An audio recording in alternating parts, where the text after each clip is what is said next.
Franchement, je suis bouleversée, pas juste surpris, mais bouleversée. Parce que toute ma vie, on m'a fait croire que l'Afrique était pauvre, vide, arriérée, un endroit où personne ne voulait vivre. Et là, je vois Speed en Afrique, je vois des villes, les immeubles, la musique, la culture, l'énergie. Et je me dis, mais pourquoi on nous a jamais montré ça?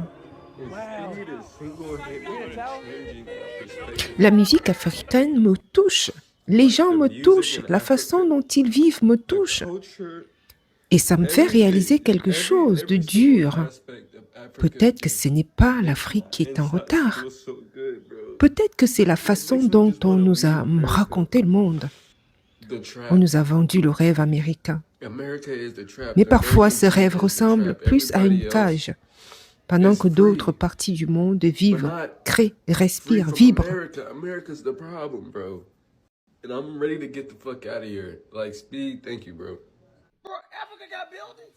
Je croyais que l'Afrique, c'était seulement des huttes, de la terre, des tentes.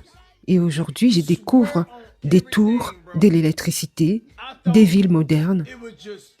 Ce n'est pas que j'étais stupide, c'est qu'on m'a menti. C'est qu'on m'a menti. Est-ce que toi aussi, tu avais une autre image de l'Afrique avant de voir les vidéos de iShowSpeed?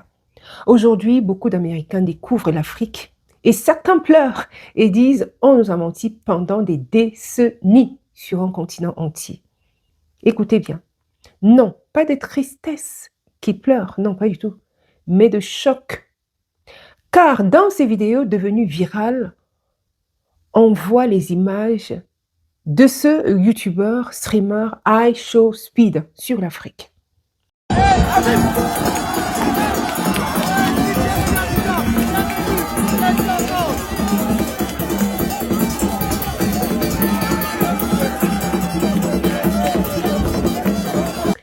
Il voit des villes modernes, des routes, des immeubles, des voitures, des cafés, du Wi-Fi. Et là, certains disent et crient à l'arnaque. Mais attendez, mais c'est comme chez nous. On ne savait pas ça. On découvre l'ignominie, la main sur la tête. Mais oui, en effet, pour beaucoup, c'était seulement des villages qui représentent la pauvreté, la faim, les enfants en détresse. Mais la réalité qu'ils voient les bouleverse. Les enfants en détresse, la faim. Pour la petite histoire, quand moi-même je suis arrivée au Sénégal, il y a quelques années, je suis arrivée avec des a priori. En me disant que lorsque je vais arriver sur les routes de Dakar, je ne trouverai que des personnes, des enfants qui commandent. Parce que c'est cette image dont on m'avait formaté pendant des décennies ici. Et quand je suis arrivée, j'ai vu ça. J'ai dit waouh! Et j'étais formatée, figurez-vous bien, alors que je suis née en Afrique. Imaginez-vous alors les personnes qui ne sont même pas nées en Afrique et qui voient ça à longueur de journée. C'est normal qu'ils pleurent. C'est tout à fait normal qu'ils soient sous le choc.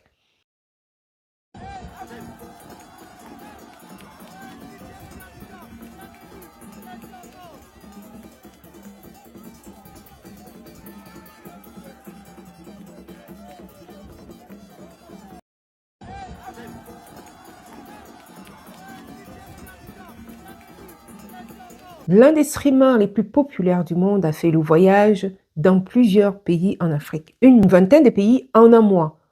C'est quand même pas mal. Sa popularité est reconnue dans le monde entier. En fait, ce qu'il fait, c'est qu'il filme en temps réel. Il filme en temps réel les rues, les gens, la nourriture, les cultures, les montagnes. Il filme et vous voyez en temps réel ce qu'il se passe. C'est-à-dire qu'il n'a même pas le temps d'aller commencer à bidouiller, à essayer d'enlever des choses, non. Il filme tel quel. Et c'est ça que les gens aiment également dans ce qu'il a montré de l'Afrique. Parce qu'il n'a pas eu le temps de montrer ce que lui veut faire montrer, non. Et ce qui fait que les gens qui regardent ces vidéos, même du monde entier, qui ont été bouleversés de voir tout ça en temps réel. Ah oui, ça c'est l'Afrique, c'est pas vrai. Ça ne peut pas être possible, ça ne peut pas être vrai. Ce n'est pas ce qu'on a eu à voir jusqu'ici.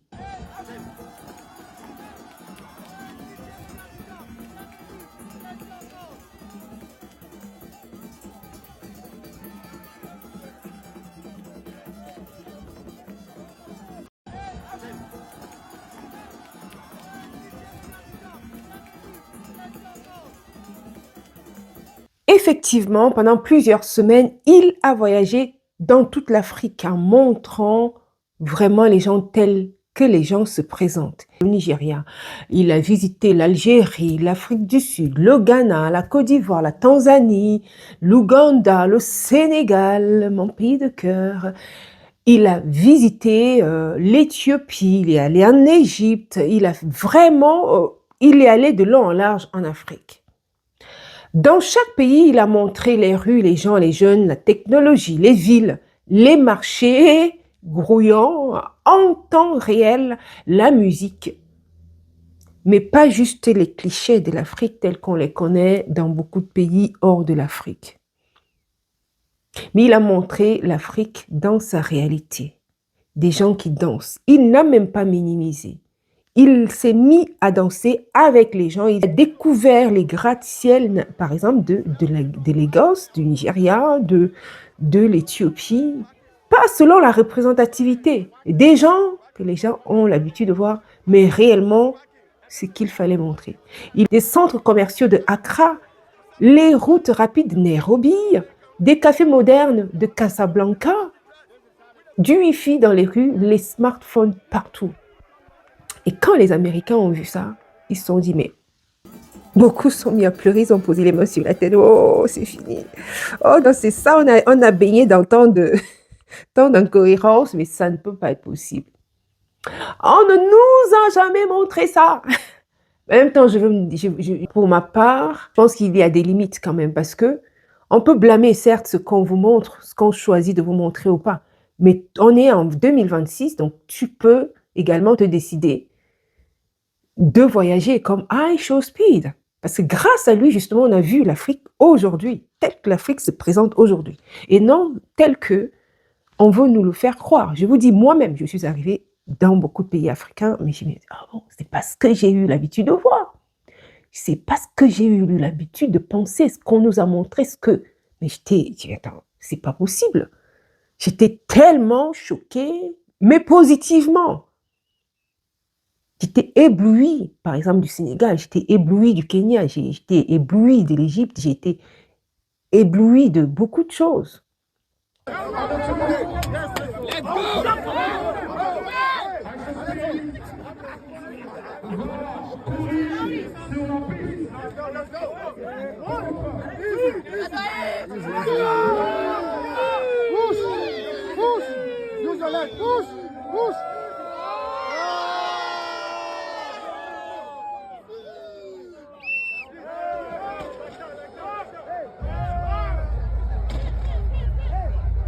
Pour revenir aux Américains, oui, en effet, ils pensaient que l'Afrique était restée figée dans le passé, figée comme ça.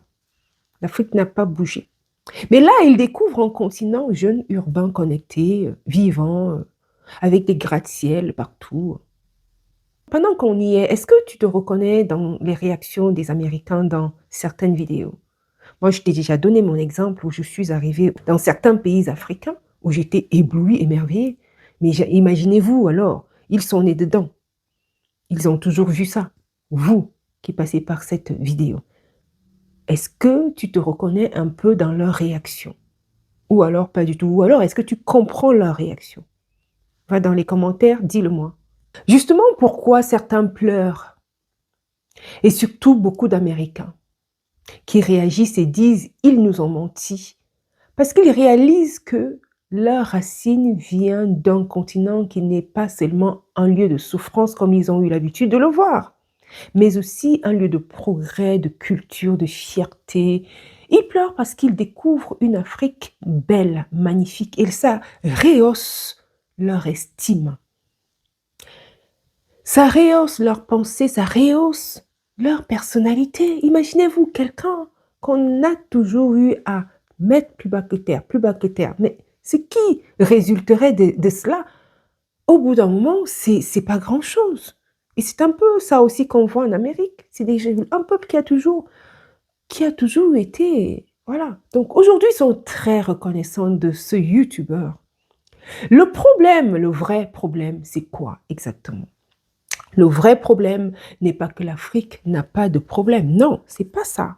Ce n'est pas cela. Tous les continents en ont. Tous les continents ont des problèmes, même si c'est un continent riche. Ces continents ont des problèmes. Je prends souvent le cas de l'Europe ou alors le cas de l'Amérique. Je suis arrivée, moi, dans certains lieux d'Amérique, je me dis, mais attends, non, c'est pas l'Amérique ici. C'est pas l'Amérique là. Et moi, pour rien au monde, je n'aurais conseillé cela aux gens, tel que ce que moi j'ai vu, par exemple, dans certains coins en Amérique. Je dis, mais non, ça ne peut pas être ça l'Amérique que moi j'ai vu à la télé, tout bling bling, tout brillant, tout non. Et ça, c'est l'Amérique. C'est pour dire que tous les continents ont des problèmes. Nos médias ont réduit l'Afrique à des problèmes. C'est ça le véritable problème. Ils n'ont pas montré les startups de Nairobi, ils n'ont pas montré les ingénieurs du Ghana, par exemple. Ils n'ont pas montré les artistes du Sénégal. Ils n'ont pas montré les entrepreneurs, les hyper-entrepreneurs du Nigeria. Ils n'ont pas montré les universités d'Afrique du Sud. Ils n'ont pas montré les pharaons noirs de l'Égypte. Ils n'ont pas montré cette culture noire de l'Égypte antique, ou même qui continue aujourd'hui, même si il y a eu des améliorations dans un sens. Mais ils ne montrent pas ça. Ce qu'ils montrent, c'est beaucoup la pauvreté, mais pas beaucoup la puissance. Mais pourtant, l'Afrique, c'est la mer. C'est d'où viennent les sources de beaucoup, beaucoup de choses. Les mathématiques. Beaucoup de choses viennent d'Afrique. Beaucoup de connaissances viennent d'Afrique, notamment les mathématiques. Est-ce que tu crois que ces images vont changer la perception du monde sur l'Afrique? Est-ce que tu crois que les gens vont voir l'Afrique autrement maintenant qu'ils ont vu ces images de High Show Speed? Dis-le-moi dans les commentaires et on pourra échanger là-dessus.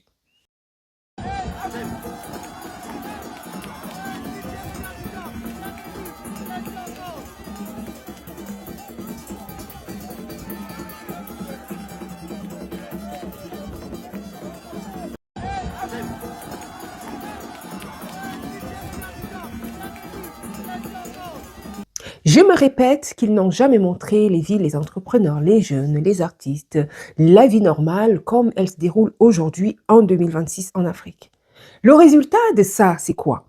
Le résultat, c'est que les millions de personnes ont grandi avec une vision complètement erronée de ce continent, le continent africain, dans le monde entier. Et c'est là même, sans le vouloir, High Show Speed a fait plus qu'un voyage. Lui, il voulait découvrir l'Afrique, bien sûr, pour montrer un petit peu les choses, montrer les choses en temps réel. High Show Speed. Je vois montre les choses en temps réel. Sans le savoir, il a détruit tout un mythe. Des millions de jeunes, d'Américains, d'Européens, partout dans le monde, voient maintenant l'Afrique telle qu'elle est réellement. Pas selon qu'on a voulu mettre on te met dans une sorte de narratif qui va demeurer des siècles et des siècles. Non, l'Afrique a beaucoup évolué, beaucoup. J'ai souvent l'habitude de dire aux gens qui, par exemple, quand on est en toute amitié, qu'on rencontre des personnes qui ne sont pas du tout d'Afrique, parfois tu as des réactions telles que, bon, quand vous discutez à table, hein, vous êtes à table, ah, mais comme, ah oui, l'Afrique, ah oui, mais oui, c'est un peu pauvre par là, hein, et c'est comment la démocratie là-bas, c'est comment, on va toujours ah, il y a la guerre dans tel pays. Bon, je dis, mais attendez, l'Afrique aujourd'hui, ce n'est pas les années 60. Il y a eu une nette amélioration, une nette évolution. Donc, il n'y a pas que la guerre, il n'y a pas que la misère, il n'y a pas que la non-démocratie. Et puis même d'ailleurs, la démocratie, c'est une chose, je n'en suis pas contre. Mais dans les pays africains, à qui on a montré un modèle. Ça ne peut pas marcher forcément comme le maître de la démocratie, même si on fait n'importe comment, n'importe quoi. Parce qu'au départ, ce n'était pas la démocratie. Là, on prend un modèle qui n'est pas un modèle originel. Et on le met sur la table, on vous dit voilà comment vous devez faire. Donc il y aura quand même un temps d'adaptation à ce modèle, on est d'accord. Parce que ce n'est pas un modèle originel africain. Le modèle originel africain, si on voyait les choses telles qu'elles sont, c'est un modèle de dynastie et de royaume. Les royautés, la royauté, c'est ça qui a souvent été en Afrique. Donc, on a pris la démocratie, on a posé. Tant mieux pour aujourd'hui. Mais il faut un temps. Donc, parfois, on a souvent eu les débats sur ça, la démocratie, oui. Mais pour des pays qui sont en recherche d'un modèle, il y a un peu de temps pour que ça puisse réellement matcher, parce que ce n'étaient pas les modèles originaux, vous comprenez? Non pas que j'ai quelque chose contre la démocratie, on est d'accord, mais c'est juste pour montrer ici la compréhension du monde par rapport à l'Afrique. Il dit, ah oui, mais il y a toujours un coup d'État là, et il y a toujours la non-démocratie là, il y a toujours la famine là, il y a toujours... En gros, c'est toujours un peu la même chose. On tourne toujours autour de la même chose. Donc, on est obligé parfois de reprendre les gens dans le sens de « mais voici la vérité ». C'est ce qui se passe. Ce n'est pas dans les années... Il y a eu des 1960 ou 30, c'est derrière. On est en 2026 et les choses ont changé. Souvent, beaucoup de gens également, on se dit « ah mais il n'y a pas de Wi-Fi ». Non, mais ça existe bien, le Wi-Fi. Parfois, j'ai eu plein de Wi-Fi dans certains coins en Afrique que dans certains coins ici en Europe. Chat, is this true? Royalty, man, 100%. Because you are here to meet a chief of the land, and you have to respect the land. That's it. All right. Thank you. Then come with me. This is Ghana. Hold on. They have to put this. Oh, hold on. Put this around your waist. My waist? Yeah. Waist. And you have to take off the shirt. Your waist. I gotta take off my shirt? Yeah. Yeah. I'll hold it for you. When you're done, you Let's go, let's go. Certes, oui, ce n'est pas une Afrique parfaite, mais moderne, fière, vibrante et tournée vers l'avenir. Et ce n'est pas souvent ce qu'on a vu. L'Afrique n'est pas en retard, non, mais elle est en mouvement, c'est ce qu'on a vu. Et aujourd'hui, grâce à Internet, le monde commence enfin à voir l'Afrique telle qu'elle est aujourd'hui.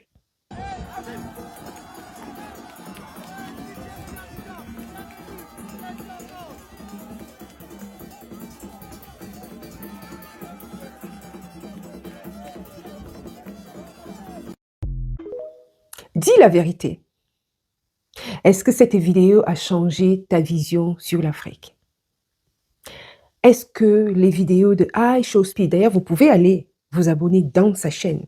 Il a déjà des millions de followers, but vous pouvez aller voir de ce qu'il a montré sur l'Afrique. Donc, je posais cette question, est-ce que cette vidéo, c'est les vidéos de iShowSpeed que tu vas pouvoir aller regarder, te feront voir une vision de l'Afrique autrement, oui ou non? Tu me le mettras sur les commentaires. Je pourrais te poser d'autres questions. De quel pays d'Afrique es-tu? Et qu'as-tu pensé de cette vidéo-ci, la mienne?